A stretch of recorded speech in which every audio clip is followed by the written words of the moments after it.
I'm Sarah Richardson, a principal here at This Week Health, where our mission is healthcare transformation powered by community. This is Flourish Sound Bytes, unfiltered conversations with healthcare leaders. Let's get real. Welcome to Flourish Sound Bytes, where today we're diving into AI from a deeply personal and powerful perspective. What it means to teach our daughters about AI while building it ourselves. And we are joined by Kristen and Harper Schmidt. Ladies, welcome to the show. Thank you, Sarah. It's wonderful to be here. Really excited to have Harper with me too. Yes. I'm excited too because you are the first mother daughter team, and Harper, you'll be the youngest guest ever on Flourish. So thank you for joining us. This is going to be amazing. But let's jump in and really talk about the mother daughter lens when it comes to artificial intelligence. Kristen, you recently taught a class on AI at Harper School. What inspired you to do that? Yeah, so Sarah, this was done nearly entirely on a whim one Friday afternoon. I had heard that Harper School was grappling with the best way to introduce a more structured and focused conversation around AI. So I reached out and offered my time one afternoon. I felt as if I benefited more from the time together with the children because it really, Sarah, reaffirmed my intuition that the youth are being somewhat overlooked here with this AI movement that's happening. Certainly not in an intentional manner, but because of the speed here of developing AI and the race to competitively position the US here as a global leader within AI, we've not paused long enough to think about future generations that will be impacted. And so the dialoguing and survey responses were really, so I really feel like it was a divine intervention to me saying, Kristen, this is your calling. This is your purpose. Now go do this. Go be the voices for children and for youth with the AI movement. And you've had some great results from the students and the teachers. What were some of the things that they said that may have surprised you and may not have surprised you? Yeah, so there were some really interesting responses, Sarah. I went back through them this morning. The notable themes that emerged from the questionnaires that we distributed were really twofold. One, there was concern about how AI would infringe upon their constitutional rights. So think about that answer, Sarah, coming from an 11-year-old, a 12-year-old. That's pretty profound. The second theme was just a general feeling of uncertainty with AI. What am I supposed to know about AI? How am I supposed to use AI?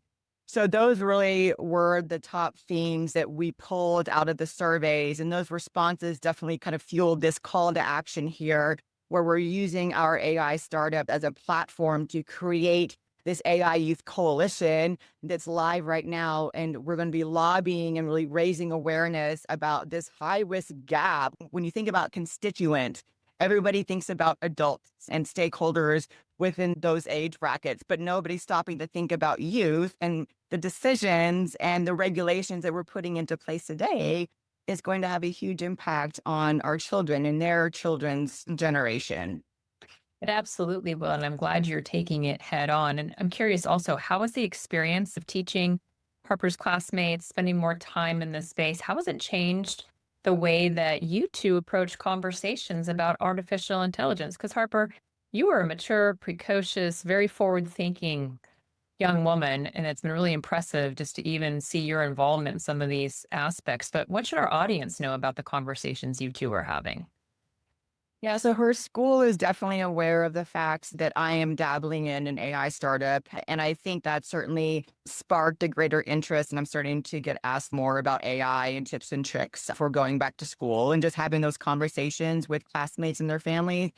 But what I can tell you about the way that this experience has changed my perspective, Sarah, on this is Harper concluded her spring semester on a somewhat triumphant note. So she's been able to advance to the level where this next school year, she's going to pick her passion area of focus, in which the following year, she's going to start to enroll in college credits through an affiliation with Oxford. So this was really, really exciting, but at the same time, provided a somewhat sobering reality check for Mama Bear over here, in the sense that I have not thought that I was running out of time to prepare her for and equip her with the right knowledge to promote the right usage of AI in her studies. And as she embarked on her collegiate career, I just felt like I had more time.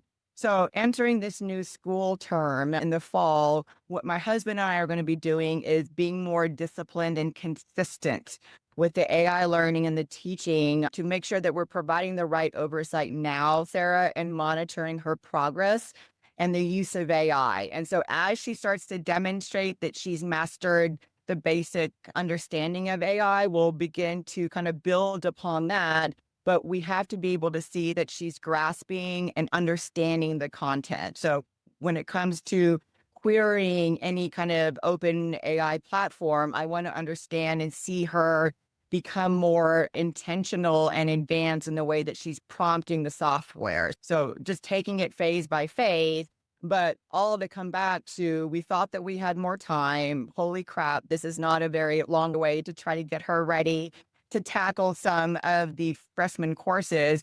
But at the end of all of this, Sarah, I want to prepare Harper to be part of this generation of female AI leaders who will reshape how we develop, deploy, and govern artificial intelligence systems in the industry that she ends up choosing. So that's kind of been a culmination of what the teaching and the interaction with her classmates has produced. It is so impressive because we know through research and other aspects of really cybersecurity leadership that women, especially, have a different lens that they look to when it comes to educating their families, protecting their families, et cetera. And so there's a little bit of a difference in how women are approaching this space. Love that you're leaning into it because I'm curious also from your perspective is how do female or mom-led AI initiatives, what do they bring to the table that might be missed? And also, what is the risk if we don't face those types of perspectives head on?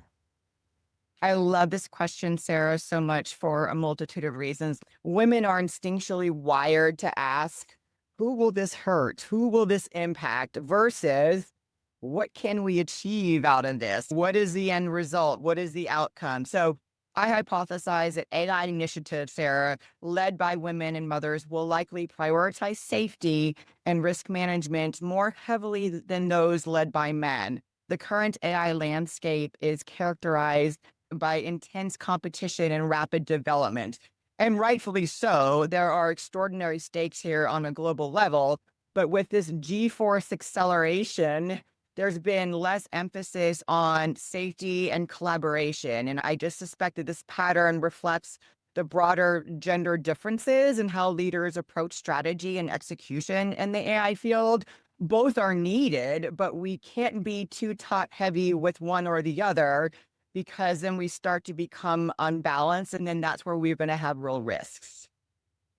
Couldn't agree with you more. And I'm also wondering, as parents think about AI education for their children, is it different for young girls and young boys? Or what are some of the most important areas we should really be focusing on in terms of their awareness and education of AI? Yeah, that's a great question, Sarah. For Harper, I'm just going to use her as the example here. There are three areas that my husband and I have agreed that are really worthy of our focus time with her around AI to help her really understand the fundamental purpose of AI and how we can be good stewards of AI. And those three areas are modeling collaborative AI usage rather than, and Harper and I were discussing this morning, rather than like stockpiling and hoarding the AI capabilities, let's share to promote the fabric of society and to help really expand our capabilities and achieve bigger and better outcomes. That's the first focus area. The second area is we want to prioritize AI literacy over AI dependency. And we've had so many conversations about this. And AI dependency, Sarah, is quite frightening, and it's a very real risk to youth and adults. So what we're wanting to do is really teach her to think independently and use AI to complement or strengthen the work that she's doing. So that's the second focus area. And then the third is we want to focus AI on solving real human problems and not just technical challenges. The industry releases and podcasts and interviews that I'm seeing that are making some pretty notable headlines are 80% around solving technical challenges and not real human problems. So I'm excited for Harper to share with you in a minute. One of the things she's been using AI for it to advance her and to give her a leg up for the fall term. What's so fascinating about what you just shared is about how it is used as a tool and also helping with even human challenges because you're still going to have to write a paper. You're still going to have to probably create your table of contents and your bibliography. And that dependency that people rely on now, think about how many phone numbers, Kristen, you and I knew growing up, and how many phone numbers we actually know now because everything is speed, dial, or voice command. So it's kind of disturbing over the fact that I've absolutely no idea where some of the things that I used to be really good at, which was the memorization of numbers and patterns, don't do as much anymore because we've gotten dependent and very comfortable with the technology. So the last question for you, Kristen, is what is something you wish you had known about technology when you were Harper's age? No, I thought about this question quite a bit, Sarah. I grew up in a very conservative household, daughter of a preacher, and technology had a very negative connotation.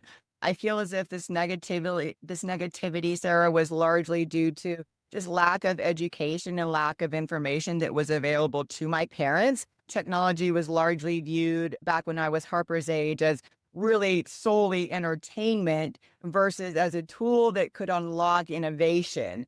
And so I really wish that I would have had an opportunity to embrace a higher education in technology, but we take that learning certainly and we've applied that forward here.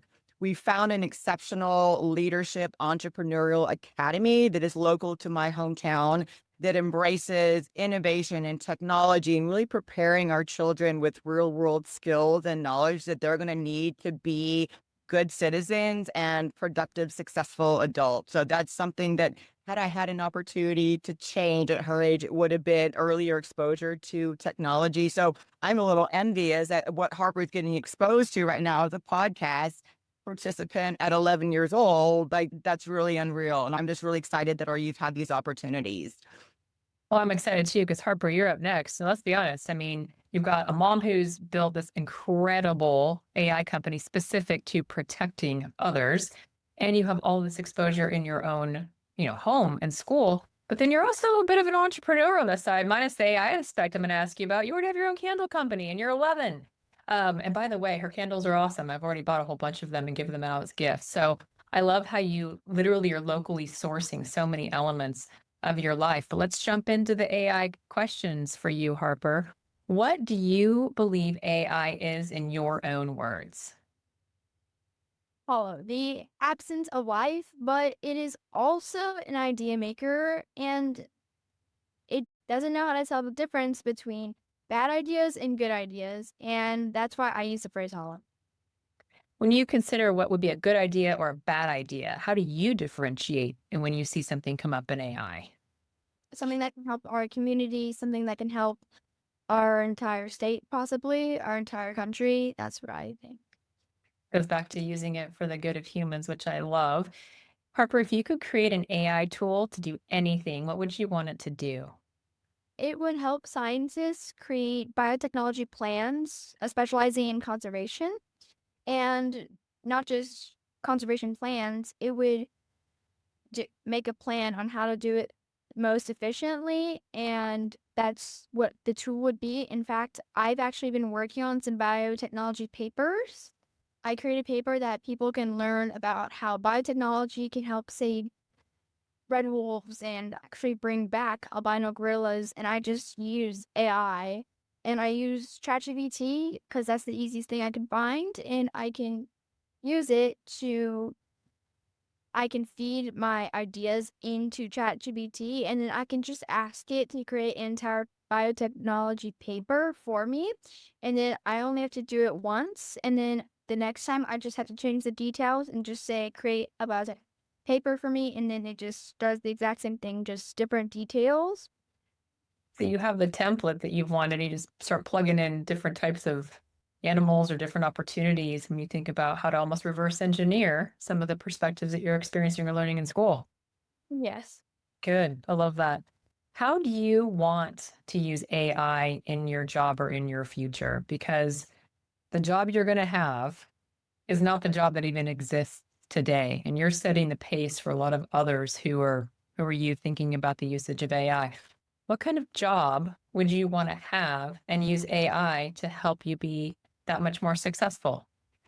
Biotechnology, I just love it. It's like the idea of recreating an animal using technology makes me just blown away because I think it's so interesting.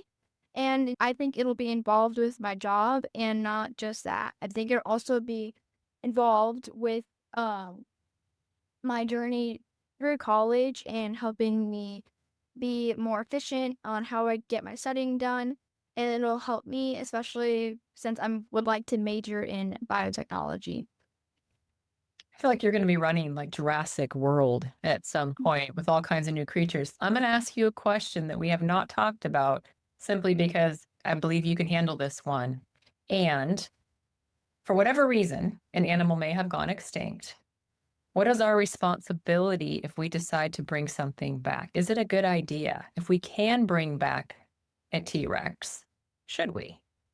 I do not believe we should because I see it as this way.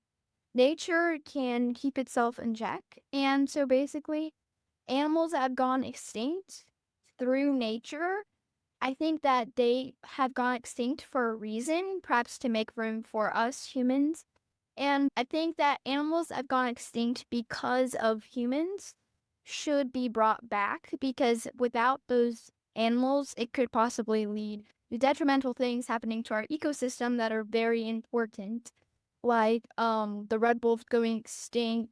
It's a very mature answer, and thank you. Because if we cause them to go away, what do we have to uncause for them to be able to thrive? And I can see you at the center of like the Diane Fossey and the Jane Goodall conversations, which I'm sure you already researched those amazing women. And Jane Goodall's still with us. The things that she thinks about in terms of longevity of a species and things that we can learn from them.